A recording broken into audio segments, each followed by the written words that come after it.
Well, hello and welcome to the Southern Airs. Jett from McDowell at your service with the Bristol Balmoral boat. Keep me company in this intro because I've come to Bristol to see Saxon at the Bristol Beacon this evening.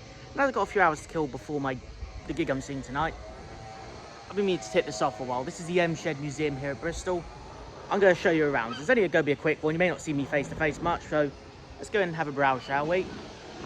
Now, I know when it comes to travel, a lot of people are like, oh, I'd love to do more travel, but money and all that. Well, if it helps, if you're ever in Bristol, the MShed Museum is actually free entry, so that might help. And it's open Tuesday to Saturday, I believe.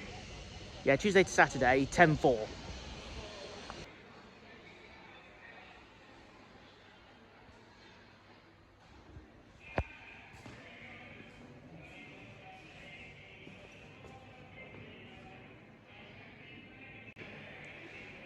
Okay, so this first section that I'm going to cover down here is all about the history of Bristol and the people, the evolution of the city over the course of over 1,000 years. I'm going to start with these statues that date back to the 1300s. These are the Lawford's Gate statues. These things date back to the early medieval period during the reign of, 1300.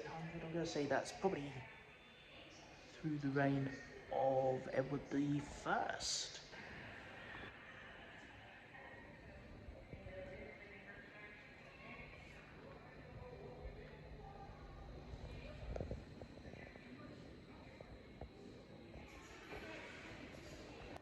Oh yes, the famous World War I poster, Britain's Your Country Needs You, featuring the Admiral Kitchener.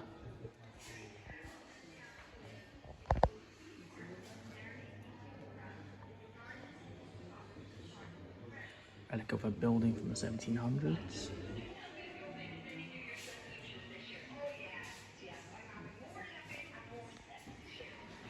It looks like it's come from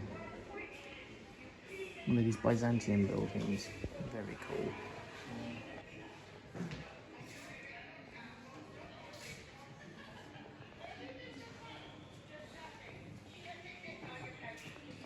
Got a little aeroplane up there. I'll have a nice look at that. Some bikes. Ooh, very nice vintage car dating back to what appears to be the 1910s. And there's also a horse. If I just turn around here, we've got the microlight aeroplane because Bristol has a huge history with aviation, including the British Aircraft Company and Bristol. And we also have this green bust I'm going to have a closer look at a little later.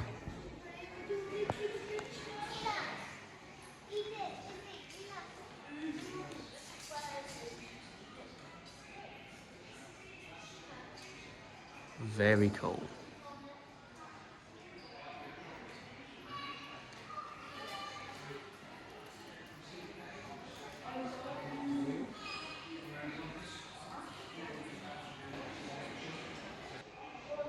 To think about 10 years after this thing flew, the Bristol Air Company, or just aviation manufacturing Bristol and Filton, went from this to the likes of the Bristol Blenheim, and then 30 years later, they were, partly responsible for the development of the supersonic Concorde.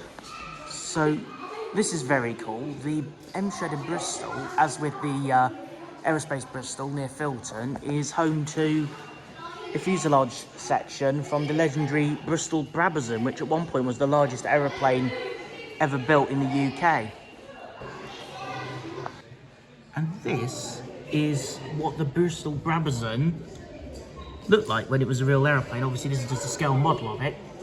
And that's an old early 1900s plane, kind of to give you a scale size of how big the Brabazon was versus these early aeroplanes. There's a commemorative £20 note here celebrating the Concorde. And some other bits and pieces.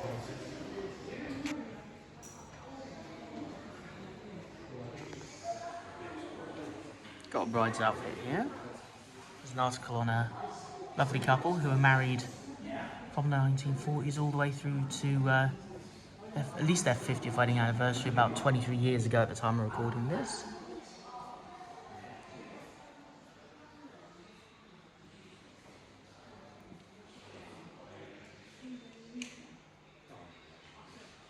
Here's one on gay marriage and civil ceremonies.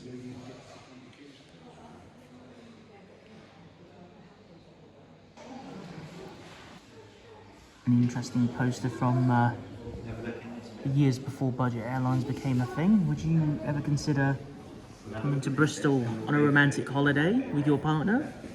Feel free to leave a comment. So here we have an old-fashioned telephone box, not quite the blue design synonymous with Doctor Who, or the classic one that most people associate with like London and England. And here's an old switchboard that was used to connect communication and phone lines back in the day before everything went digital and internet based. And if I just come down here, it looks like there's a lovely observation area. Very nice, very cool. This is a nice little museum, free entry. Obviously they do appreciate donations. And if I just come over here, we have one of the cranes from outside. So there's two upstairs bits. There's Bristol Life here, and now we're going to go into Bristol people. Let's take a look. Oh yeah, I do love this particular song by this guy. In fact, that is his guitar, one of his folk albums, amongst some other musicians, including a well-known band called Massive Attack. Something you don't see every day. This is a engine as used in the Hawker Siddeley British Aerospace Harrier aircraft and the Kestrels that preceded it. One of the first fighter jets to ever be able to perform VTOL takeoff and landing operations. Something that is currently now in the modern F-35 Lightning. This is super cool models down here, including this. This is a Bristol Blenheim.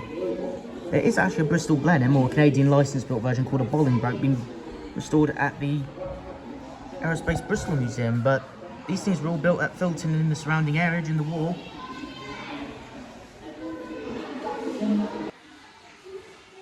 So, obviously, racial problems are something that affect any British city, past and present, and it's something that we do need to learn about in order to prevent it from happening and move forward. But Bristol is one of many cities in the UK that was built on the slave trade. And this man is one of the reasons responsible. This is Colson.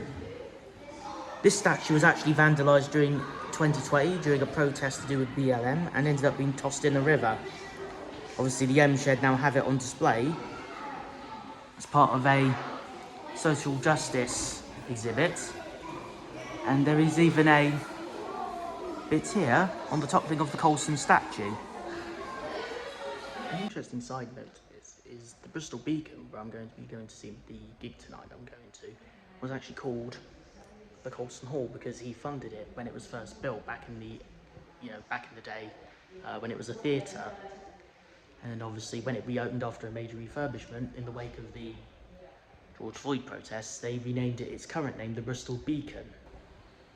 And of course we have this interesting timeline of Edward Colson's life and the statue's existence, alongside the timeline also of the slave trade and racism in the UK, political events of the last several hundred years, and popular culture as well. Going all the way from as early as 1661, all the way through to the current millennium and beyond.